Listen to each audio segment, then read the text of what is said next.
My sister's predator boyfriend tried to blackmail her with photos he stole, so he hacked him back and exposed his secret files. 2 years later, he just sent me a message. I'm still watching you. Meeting Michaela was like meeting a part of myself that I didn't even know was missing. She was my best friend. Actually, she'd get mad at me for saying that. She was my sister. So, in our first year of college together, when a guy leaked her nudes, I stood by her, told everyone who laughed at her to shut the F up. Broke up with any guy who tried to joke about it with me, and it wasn't until our final year that she met someone new. He was her man in finance, green eyes, 6'6", mean to everyone except her. She started liking the color pink again, and her skin was glowing. So when they became official, she finally let me meet him, and hanging out with them was like mama papa. They even bought me Wendy's and let me play All Too Well on repeat, and I lived closer to Marcus than Michaela did. So he dropped her home first. The second we were alone in the car, I started joking around with him. So you know Michaela is my girlfriend, right? You're just a side piece. I expected him to laugh or to jokingly fight for her love. You know, I'm not so sure that's true because Michaela says, "You're really boring."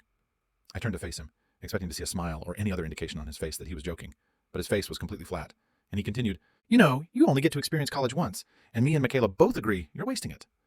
The rest of the car ride was radio silent. You see, Michaela was by no means a party animal, but she did like smoking the devil's lettuce most evenings. Meanwhile, I had never even taken a sip of alcohol before, and whenever I asked if I was too boring for her, she always told me to shut up and that she loved me. At the time, it sounded convincing, but now I wasn't so sure. I tried to shrug it off, but something shifted after that. Michaela was taking days to reply to me and had completely stopped going to her classes. And I guess my anxious attachment style got the better of me because one day I found myself standing at her door with a nicotine pen in my hand. As soon as she opened, I blew a huge puff of smoke in her face. "Hey!" I yelled, trying to keep things upbeat. Holding in my cough was even more difficult than pretending that matcha coffee actually tastes good. She stared at me completely shocked. "I didn't know you had taken up puffing."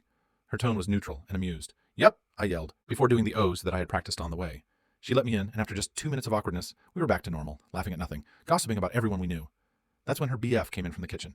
He joined in, and everything was going really smoothly. Suddenly, Michaela went to the bathroom. When she was gone, Marcus sat on the bed beside me. He handed me one of those mini shot bottles of vodka. "Michaela told me she couldn't help but feel awkward around you, which is why she's been so distant."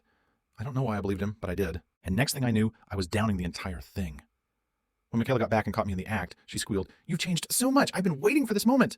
I looked over to Marcus, who had a huge smirk on his face, and we all took 2 shots each. Or they did at least, because in the bathroom, I took one of Michaela's half-empty wine bottles from the floor and downed the whole thing, then another, then another. And I guess the drunk overconfidence got to me, because I was actually surprised when I started throwing up everywhere.